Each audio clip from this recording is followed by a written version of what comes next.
పెళ్ళైనా పండగైనా వేడుక ఏదైనా పట్టు చీరల ప్రత్యేక వేదిక వారాహి సిల్క్స్. సోషల్ మీడియాని మంచి ప్రయోజనాల కోసం ఉపయోగిద్దాం, చెడు వైపు మళ్లించవద్దు అంటూ ఏపీలో ఒక ఆసక్తికరమైనటువంటి క్యాంపెయిన్ నడుస్తుంది.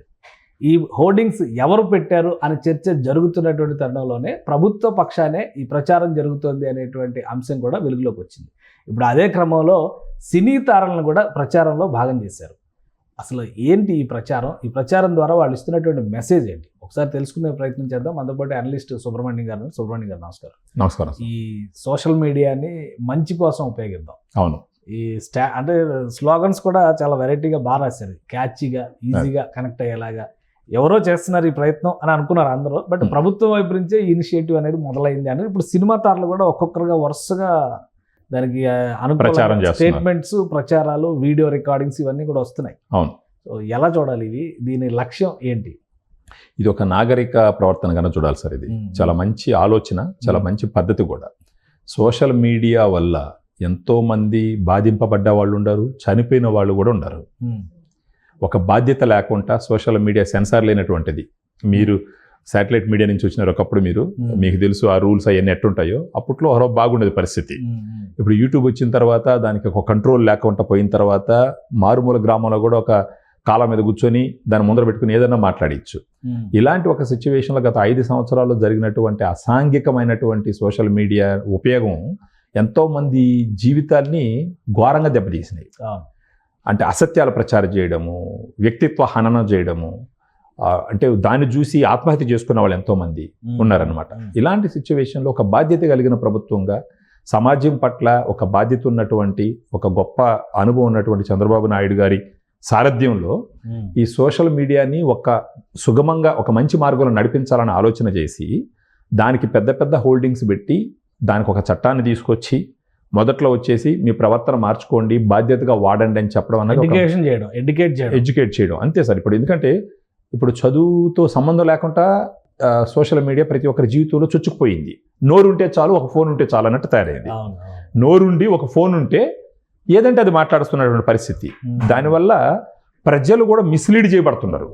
ఇప్పుడు ప్రభుత్వాలు ఇంతకు ముందర పత్రికలు రాసేది, తర్వాత ప్రజలు కళ్ళారా చూసేవాళ్ళు, నిర్ధారించుకునేవాళ్ళు.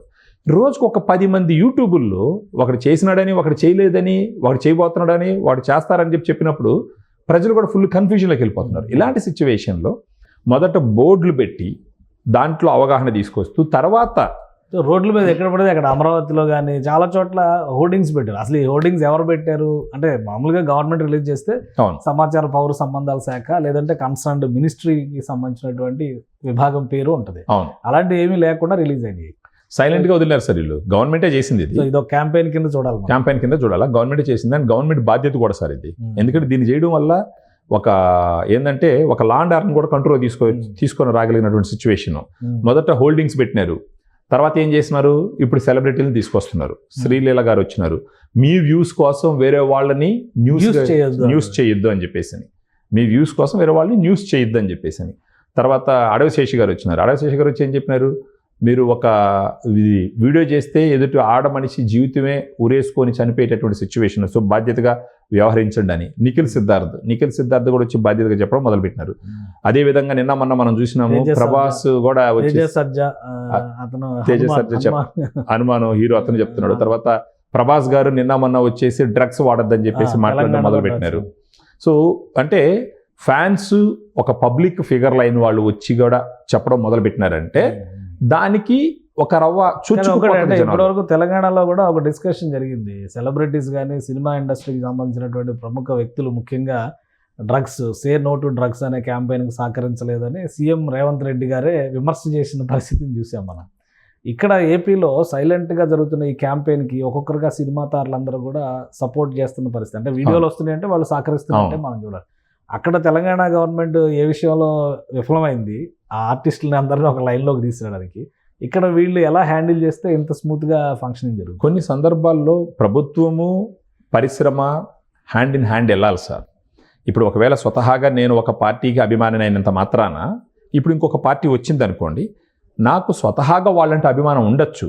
ఒక పబ్లిక్ మంచి జరిగే పని ఒక గవర్నమెంట్ చేస్తున్నప్పుడు ఈ అభిమానాలు పక్కన పెట్టి గవర్నమెంట్కి సహకరించడం పరిశ్రమకు ఉండవలసినటువంటి నిబద్ధత కూడా. ఇప్పుడు స్వతహాగా ఇప్పుడు టీడీపీ ప్రభుత్వం మొదటి నుంచి చిత్ర పరిశ్రమకి బాగా అనుకూలంగా ఉండేటటువంటి ఒక ప్రభుత్వం డెకేడ్స్ పరంగా. ఆ రకంగా ఇప్పుడు అక్కడ చెప్పంగానే అది కాజ్ కూడా చాలా ఇంపార్టెంట్ సార్. ఇప్పుడు పబ్లిక్ని సోషల్ మీడియా యూసేజ్ గురించి అవేర్ చేయడం అన్నది చాలా బృహత్తరమైనటువంటి ఒక కార్యక్రమం. దానికి ప్రభుత్వం అడగక ముందరే ఇండస్ట్రీ నుంచి వ్యక్తులు మేము చేస్తామని ముందరకు పోవడం సమాజం పట్ల వీళ్ళకు ఉండవలసినటువంటి ఒక బాధ్యత అది. ఇప్పుడు ఒక ప్రభుత్వం ఒక మంచి పని చేయాలనుకున్నప్పుడు మంచి పని కాబట్టి వీలైనంత వేగంగా పోవాలి సార్ వీళ్ళు. ఎందుకంటే ప్రజల డబ్బుల మీద బతికేటటువంటి ఇండస్ట్రీ, ప్రజలు బాగు కోసం ప్రభుత్వాలు ఏదైనా ఒక ఇనిషియేటివ్ తీసుకున్నప్పుడు వాళ్ళు అడిగితేనే చేస్తాననడం మాత్రం అది ఏంటంటే దాన్ని ఎలా చూడాలంటే ఒక బాధ్యత లేనటువంటి బాధ్యతారాహిత్యమైనటువంటి ఆలోచన విధానం. ఇప్పుడు బాగా నేము ఫేమ్ ఉన్న వాళ్ళు పెద్ద పెద్ద హీరోలు కూడా ఇప్పుడు ఏపీ గవర్నమెంట్ స్టార్ట్ చేసింది సార్. నాకు తెలిసి ఇండస్ట్రీలో ఉన్న పెద్ద హీరోలు అందరూ వాలంటరీగా చెప్పాలి వాళ్ళకి, సార్ మేము కూడా చెప్తాం. ఎందుకంటే ఒక మంచి కార్యక్రమం కదా సార్ అది. ఈ సోషల్ మీడియా దీని ప్రభావం ఎంత ఉంటుంది? ఇప్పుడు ఫైనల్గా దీని అల్టిమేట్ రిజల్ట్ సోషల్ మీడియాలో మంచి ప్రమోట్ కావడం. రియాక్ట్ అయ్యే పని ఉంటుందా? రియాక్ట్ అవుతారా? అర్థం చేసుకుంటారా? సోషల్ మీడియాలో ఇంకా గాలి పోగేసి చెత్త పోగేసే పరిస్థితి ఉంటుందా? సార్ చాలా మంది మారుతారు సార్. సభ్య సమాజంలో ఉన్నాము చాలా మంది. ఇప్పుడు మీరు ఒకసారి గమనించాలా, మనం ఒక చిన్న డిఫరెన్స్ మాట్లాడుకుందాం సార్. 2014-19 ఇంత ఘోరంగా ఉండింది ఆ పరిస్థితి? లేదు కదా సార్. 2000 సంవత్సరంలో అసలు ఏమీ లేదు. 2000 సంవత్సరం లేదు అంటే యూట్యూబ్ బాగా ప్రాచుర్యంకి వచ్చిన తర్వాత అనుకుందాం. గత 5-10 సంవత్సరాలు తీసుకుంటే 14-19 మధ్య ప్రభుత్వం ఉన్నప్పుడు ఇంత విచ్చలవిడితనం లేదు. సోషల్ మీడియా కూడా ఇంత లేదు. సో అంటే అది కూడా కొంత లిమిట్ చేసి ఉంటుంది. తర్వాత ఏంటంటే ప్రభుత్వాలు తర్వాత గత 5 సంవత్సరాలుగా దీనికి ఒక హద్దుపద్దు లేకుండా పోయింది. ఆ తర్వాత రకరకాలుగా దీన్ని వాడేసినారు అనమాట. మంచికి చెడుకి అన్నిటికీ వాడేసినారు. ఇప్పుడు ఆ ప్రభుత్వం దీన్ని కంట్రోల్ చేయకపోతే ఇది ఎన్నో అసాంఘికమైనటువంటి పరిస్థితులు దారి తీస్తుందని గుర్తించినారు కాబట్టి ప్రభుత్వం స్టార్ట్ చేసింది. ఇప్పుడు ఖచ్చితంగా అక్కడి నుంచి 3 పోయినారు, శ్రీలీల, సిద్ధార్థ్, తర్వాత అడవిశేషు పోయినారు. నాకు తెలిసి మిగతా వాళ్ళందరూ కూడా తీసుకోవాలి. పెద్ద పెద్ద వాళ్ళు ఇప్పుడు వెంకటేష్ గారు, నాగార్జున గారు, చిరంజీవి గారు. అంటే ఇనిషియల్ స్టార్టింగ్ కాబట్టి బహుశా ఇంకా పెద్ద పెద్ద వాళ్ళు కూడా రావచ్చు, దాంట్లో ఇన్వాల్వ్ అవ్వాలి. ఎందుకంటే ప్రజల డబ్బుల మీద బతికేటటువంటి ఇండస్ట్రీ, ప్రజలకు మేలు చేయాలని ప్రభుత్వం ఒక కార్యక్రమం తలపెట్టినప్పుడు వీళ్ళంతటి వీళ్ళే ఇగోకు పోకుండా వాళ్ళ దగ్గరికి వెళ్ళి మేము చేస్తామని చేయడం సమాజానికి అంతో ఎంతో మేలు చేసేటటువంటి చర్యగా మనం చూడాలా. వాళ్ళు కూడా మనస్ఫూర్తిగా అంగీకరించి ముందరకు పోతే మనం సత్ఫలితాలు అతి తొందరలో చూడొచ్చు. ఒక సభ్యమైనటువంటి సమాజం తయారవడానికి అవకాశాలు ఎక్కువ ఉంటాయి సార్. 10-20% నాన్ సెన్స్ ఎక్కడైనా ఉంటుంది సార్.